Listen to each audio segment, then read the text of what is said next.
देखिए, आज का टॉपिक है फीमेल रिप्रोडक्टिव सिस्टम।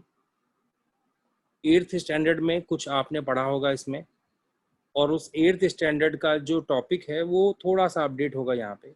चलिए वन बाय वन स्टार्ट करूँगा मैं यहाँ पे। तो सबसे मेन पार्ट जो है रिप्रोडक्टिव सिस्टम का वो है फर्स्ट ओवरी।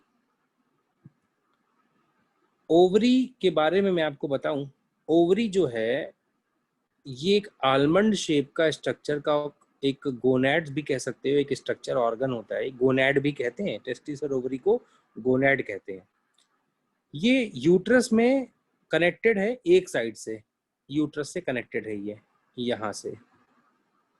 और जो यहाँ पर जो कनेक्शन करने के लिए होते हैं इनको बुलाते हैं ओवेरियन लिगामेंट। ओवेरियन लिगामेंट,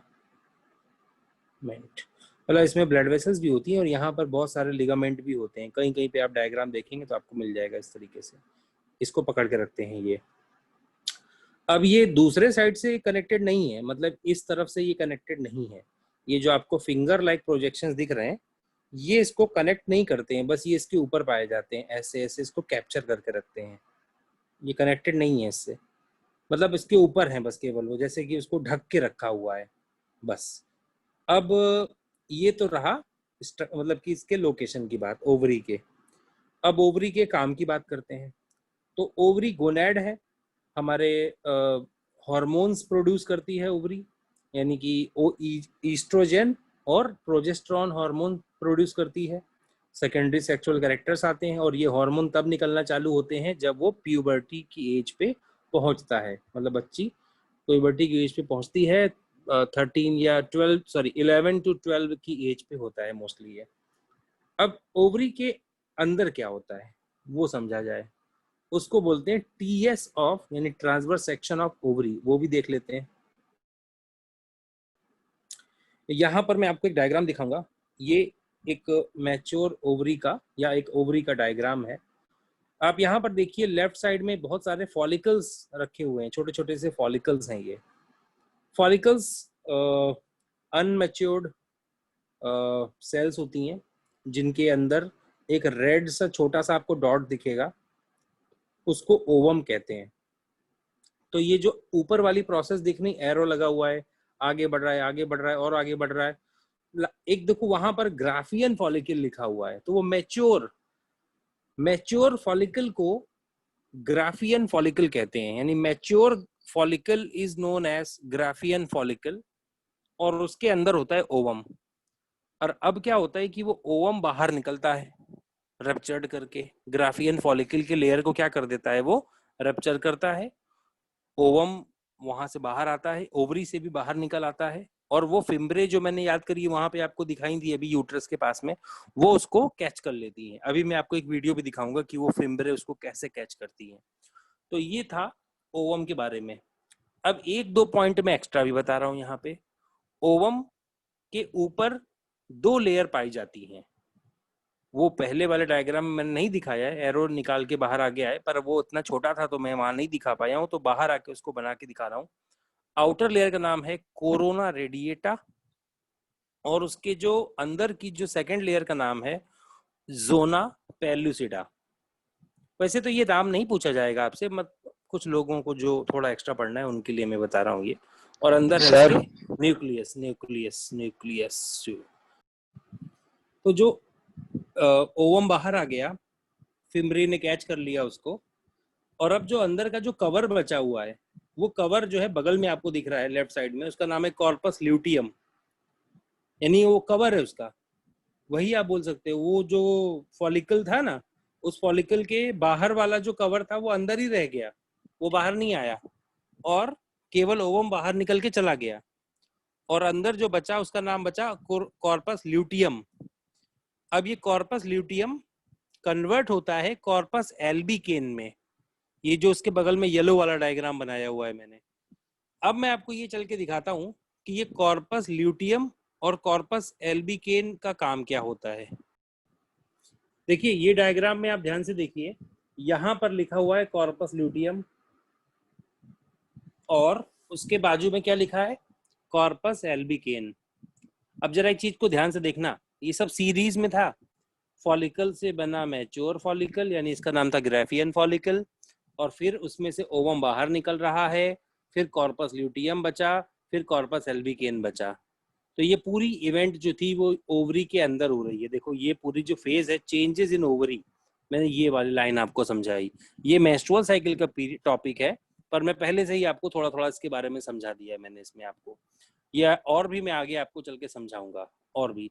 तो अभी आपको मैं यहाँ पर, तो जो ये मैंने ओवरी के बारे में आपको समझा दिया कि ओवरी क्या काम करती है, ओवम बनाती है और हार्मोन्स बनाती है, और वो आउटसाइड द यूट्रस होती है, साइड से एक तरफ से जुड़ी हुई होती है, एक तरफ से जुड़ी हुई नहीं होती है, और वो ये यहाँ पर आपको मैंने समझा दिया है। अब एक इवेंट में आपको यहाँ पर दिखाना चाहता हूँ, रुकिएगा जरा। ओवम जो है, जैसा कि मैंने आपको समझाया, बाहर आता है, यहाँ पहुँचता है और ये इसके अंदर चला जाता है। अब अंदर जो होते हैं बहुत सारे फिंगर लाइक प्रोजेक्शंस होते हैं, आपने 9th में भी पढ़ा होगा, सीलिएटेड एपिथेलियम 9th में पढ़ाया गया होगा आपको। तो ये यहाँ से इसको पुश करता हुआ, अब ये ओवम जो है इसमें यहाँ कांटेक्ट में आएगा यहाँ पे, और ये पुश करते हुए इसको आगे आगे बढ़ाएगा। अब ये आगे बढ़ेगा, यहाँ पर ही रुकेगा, ये फैलोपियन ट्यूब में वेट करेगा ये यहाँ पे स्पर्म का। यानी फर्टिलाइजेशन कोई पूछेगा कहाँ पे होता है तो आप बोलना फैलोपियन ट्यूब में होता है। इसका दूसरा नाम भी है, ओविडक्ट भी कहते हैं इसको, ओविडक्ट। तो ये बात समझ में आ गई होगी आप लोगों को। अब जब फर्टिलाइजेशन, खैर ये रुकना है यहाँ पे, मतलब ये फर्टिलाइजेशन की तो मैंने बात बता दी आपको कि फैलोपियन ट्यूब का काम है फर्टिलाइजेशन का। अब यूट्रस के बाकी पार्ट्स के बारे में बात करते हैं। जैसे ये जो लेयर दिख रही है यूट्रस की, वॉल कहलाती हैं, लाइनिंग ऑफ यूट्रस। तो इनमें जो यहाँ पे दिख रहा है यूट्रस लाइनिंग, इसमें 3 लेयर होती हैं। नंबर 1 सबसे अंदर की लेयर, नंबर 2 बीच की लेयर, और नंबर 3 अंदर की लेयर, ये बाहर वाली लेयर। तो मैं एक एक करके सबके नाम बता देता हूँ, 1, 2 और 3। तो सबसे बाहर अंदर वाली का नाम होगा इंडोमेट्रियम, ENDO मैट्रियम। बीच वाली का होगा मायो, वही आगे मैट्रियम, और बाहर वाले का पेरी मैट्रियम। तो ये लेयर्स के नाम है, जस्ट सिंपल है, तीनों लेयर्स के नाम हो गए।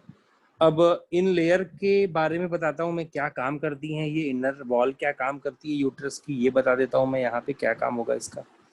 अब जो ओवम जो है यहाँ से आएगा, आगे की तरफ चलेगा ये इधर को ऐसे।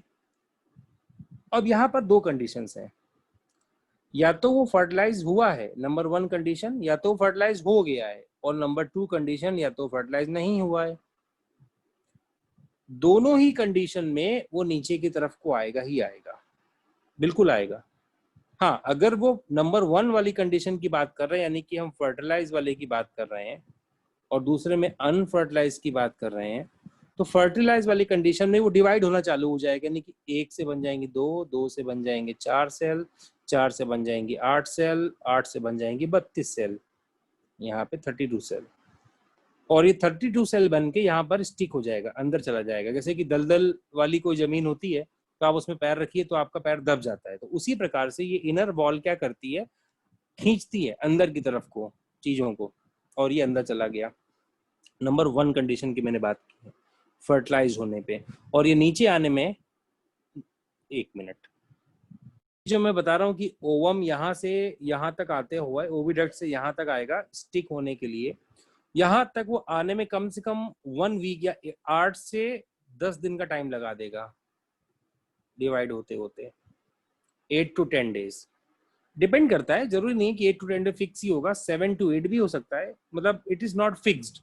बट हाँ ये है कि 1 वीक से लेके 10 दिन के बीच में टाइम लगाता है वो।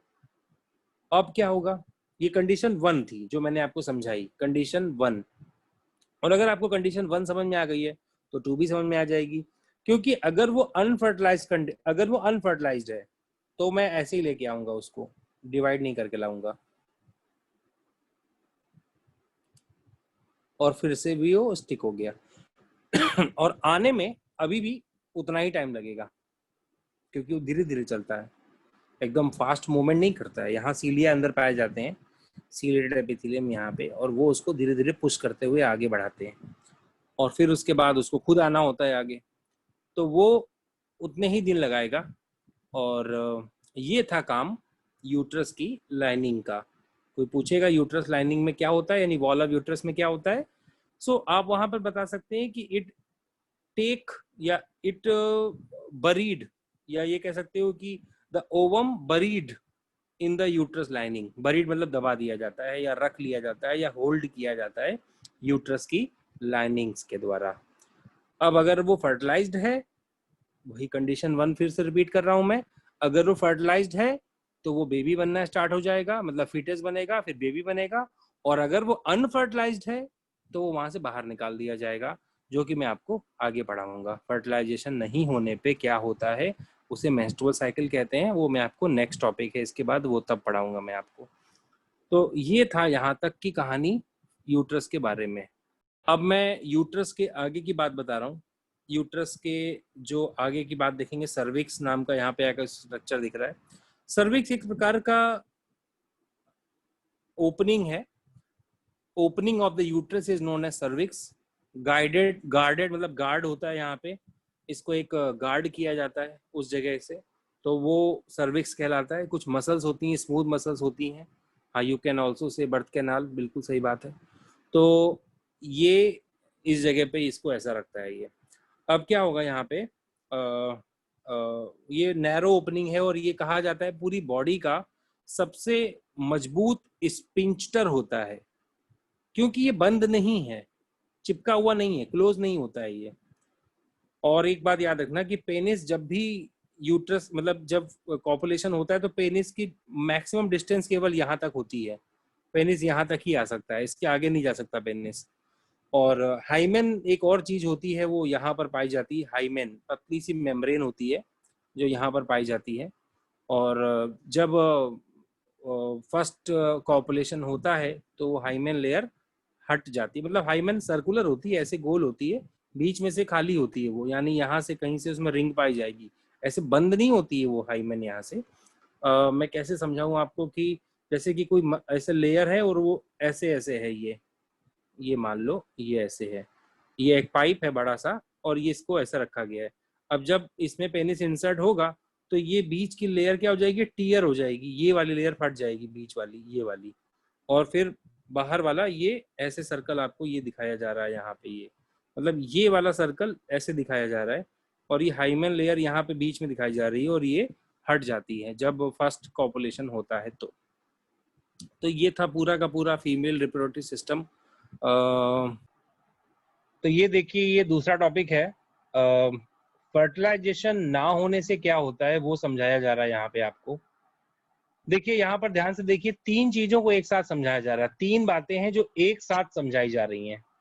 नंबर 1, नीचे क्या लिखा हुआ है, change in uterus lining and endometrium, जिसको हमने एंडोमेट्रियम याद रखिए, इनर लाइनिंग को बताया था। उसके बाद चेंज इन ओवरी, उसके बाद चेंज इन हॉर्मोन्स, ऊपर वाला। तो ये तीनों बातों को एक साथ समझा रहे हैं। तो यहाँ देखो, चेंज इन यूट्रस लाइनिंग में क्या हो रहा है, देखो जैसे ही पीरियड स्टार्ट होते हैं तो उस पहली फेज को बोलते हैं मेंस्ट्रुअल फेज। क्या बोलते हैं, मेंस्ट्रुअल फेज। ब्लीडिंग स्टार्ट होती है, उसको बोलते हैं मेंस्ट्रुअल फेज। और उसी समय पे देखो, ये लाइनिंग आप देखो यहाँ पर, देखो ज्यादा ऊपर तक दिख रही है, और नीचे आते आते देखो यहाँ से ये पतली होती जा रही है। यानी यहाँ से जो अंदर दबा हुआ, याद रखिए वो जो ओवम दब गया था अंदर, अनफर्टिलाइज्ड ओवम जो अंदर दब गया था, वो ओवम बाहर निकाला जाता है, तो उसको बोलते हैं, मतलब अगर आपसे कोई पूछे मेंस्ट्रुअल साइकिल क्या होती है, तो आप इतना बोलना, removal of unfertilised ovum is known as menstrual cycle. I repeat the sentence, removal of unfertilized ovum from the uterus is known as menstrual cycle। कैसे, जैसे कि यूट्रस के अंदर, याद रखिए मैंने वो जो समझाया था आपको, अगर वो अनफर्टिलाइज्ड है तो भी वो अंदर दब जाएगा, और अगर दब गया वहां पे जाके, तो वो बाहर निकालना पड़ेगा। तो बाहर निकालने के लिए क्या करना होगा, उसे प्रेस करना होगा, अंदर की जो वॉल होती है उसको स्क्वीज करना पड़ेगा। स्क्वीज करने के लिए क्या होगा कि वो अंदर से स्मूथ मसल्स है, स्क्वीज करती है। तो जैसे कि पिंपल्स दबाने से हमारा ऐसे चेहरे पे पिंपल्स होते हैं, उसको दबाओगे तब अंदर से बाहर निकलता है कोई सामान, उसी तरह से उसको प्रेस करना पड़ता है। तो जब इनर वॉल में कॉन्ट्रैक्शन होता है तो कई सारे बॉडी में भी चेंजेस दिखने लगते हैं। जैसे क्या क्या दिखता है, पेन होता है, मतलब पेट में दर्द होता है, लोअर एब्डोमिनल रीजन में दर्द होता है, हार्मोन चेंज होते हैं। देखो यहाँ पर देखो, हार्मोन ईस्ट्रोजन का हार्मोन बढ़ने लगेगा धीरे धीरे। जैसे जैसे हार्मोन बढ़ेगा तो उसका मूड चेंज होगा, स्विंग होगा, चिड़चिड़ापन मचेगा, उल्टियां भी आ सकती हैं, सर दर्द हो सकता है, बुखार भी आ सकता है, बैक पेन भी हो सकता है, और मूड स्विंग्स बहुत ज्यादा होंगे उस समय पे। तो याद रखिएगा, इन चीजों की कोई भी दवा नहीं खाता है, कोई भी दवा नहीं खाना चाहिए, क्योंकि अगर दवा खाई तो ये चीजें रुक जाएंगी, और वो एक अनफर्टिलाइज सेल है, डेड सेल है, जिसको रखना अच्छी बात नहीं है अंदर, क्योंकि अगर वो रुक गई तो वो क्या कह रहा है, क्या वो कॉज करेगी, वो कह सकते हैं कि इन्फेक्शन कॉज कर सकती है, और उस इन्फेक्शन से और भी कई प्रॉब्लम्स हो सकती हैं। तो इसलिए उसको अंदर रखना ठीक नहीं है। देन अब क्या होगा भाई, उसके बाद क्या होगा, यहां से देखिएगा जैसे ओवम बाहर निकल जाएगा, वो लाइनिंग जैसे बाहर लाइनिंग फट जाएगी और वो ओवम बाहर निकल जाएगा तो रिलैक्स मिल जाएगा। और वैसे तो नॉर्मली पीरियड्स लगभग 3 से 5 दिन के होने ही चाहिए, 3 से 5 दिन के। अगर किसी बच्चे के या किसी के भी पीरियड्स 2 दिन से या 2 दिन से कम हो रहे हैं तो प्लीज वो उन चीजों को जरूर ध्यान दे, और डॉक्टर से या मम्मी या पापा किसी से भी इस चीज का कंसल्टेशन कराए कि ये चीजें ठीक नहीं होती हैं अगर 2 दिन की भी हो रही हैं तो मैंने अभी जो समझाया आपको ये तो था लाइनिंग को लेके बात। अब देखिएगा ऊपर वाले चीज में देखिए, इधर फॉलिकल्स के बारे में, फॉलिकल से मैच्योर होता है और ओवम निकलता है। 14th डे पर ओवम बाहर निकलता है, 14th डे पे, ये बात याद रखिएगा।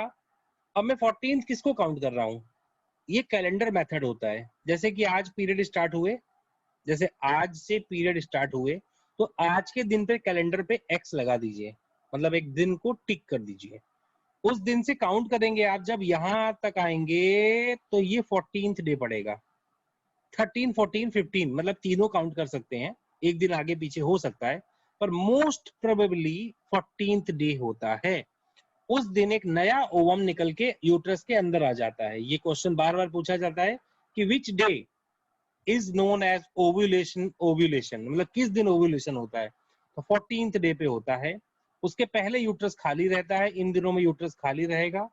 अगर मान के चलो मेंस्ट्रुअल फेज 5 दिन चली या 4 दिन चली, तो उसके बाद 8 दिन या 8 और 13 हो गया, 10 दिन और मान के चलो, 10 से या 9 से 10 दिन तक यूट्रस खाली रहेगा, वहां कोई ओवम नहीं है।